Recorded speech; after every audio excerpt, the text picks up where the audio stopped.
Para los pueblos y comunidades indígenas, que constituían la mayoría absoluta de la población del Reino de la Nueva España, la independencia política proclamada a principios del siglo XIX no significaba ni libertad ni igualdad, ni progreso ni democracia.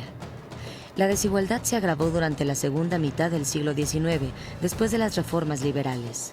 El movimiento revolucionario de 1910, una insurrección social protagonizada por indígenas y campesinos, produjo entre sus resultados la reforma agraria de la época cardenista y la política educativa de la revolución, que amplió las posibilidades de la niñez y la juventud indígena de acceder a la educación pública. Sin embargo, en el campo de la justicia, la condición de los pueblos indígenas sigue sumamente rezagada. El acceso a los tribunales es más difícil. La justicia que reciben no es expedita como lo exige la ley. La corrupción y la impunidad campean en los ministerios públicos y en los tribunales de las regiones indígenas. Salvo excepciones, los jueces y agentes del Ministerio Público desconocen las lenguas, las costumbres, las tradiciones y la cultura de las comunidades en donde operan. Aunque la legislación lo establece, la mayoría de los indígenas no pueden ejercer el derecho a tener traductores de sus lenguas para defenderse adecuadamente ante la justicia. En las cárceles y centros de detención, las condiciones de los presos indígenas son deplorables.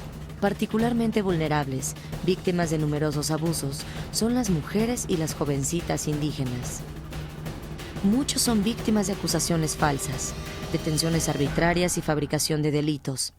Ante ello, el gobierno mexicano instauró hace algunos años un programa de liberación de indígenas que por sus circunstancias no tendrían por qué estar encarcelados.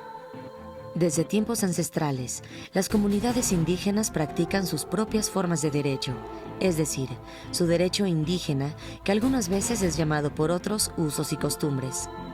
Cuando funciona bien, el derecho indígena imparte justicia equitativa, resuelve conflictos entre miembros de la comunidad, mantiene la seguridad pública, protege y restaura el tejido social y la armonía interna y sirve para fortalecer los vínculos sociales y culturales que permiten el desarrollo y la participación democrática.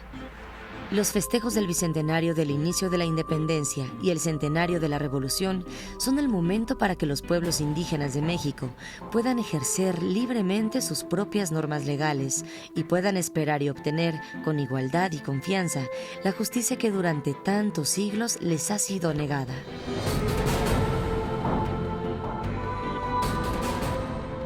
Y para hablar sobre este tema están con nosotros Rodolfo Stavenhagen, profesor investigador emérito del Colegio de México, Premio Nacional de Artes y Ciencias 1997.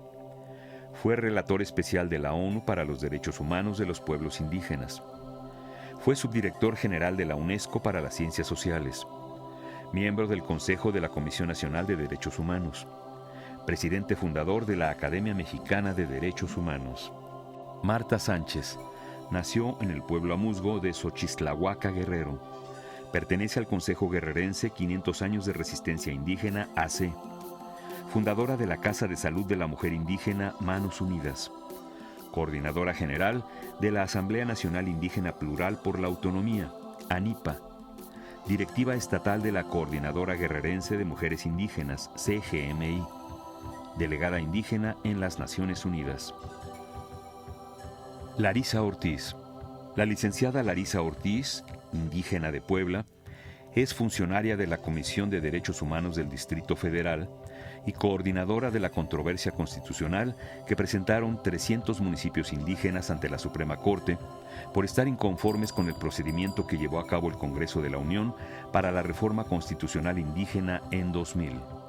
Bruno Plácido, promotor de desarrollo comunitario mixteco Tunsavi, fundador y consejero de la Coordinadora Regional de Autoridades Comunitarias, también llamada Policía Comunitaria de la Costa Montaña de Guerrero.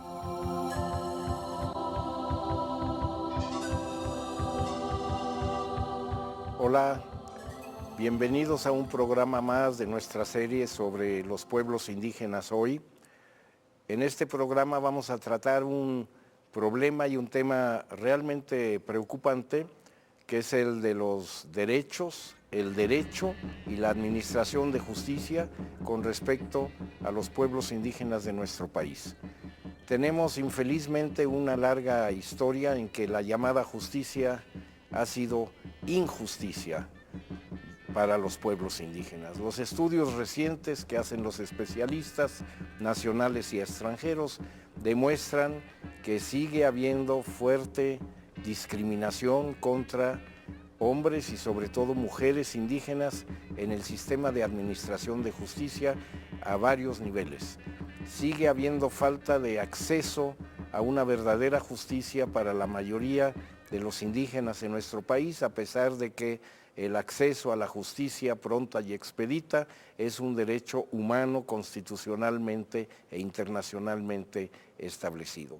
Por eso vamos a hablar de algunos de los temas que esto implica para los derechos humanos de los pueblos indígenas en nuestro país, y vamos a tratar, comenzando con precisamente la temática de la injusticia en la administración de justicia, con el problema del acceso a la justicia por parte de los pueblos indígenas, con el tema de las detenciones arbitrarias, el tema de la criminalización de las actividades de protesta social o actividades sociales en general, y tenemos personas especializadas en este tema que nos van a ilustrar sobre esta problemática.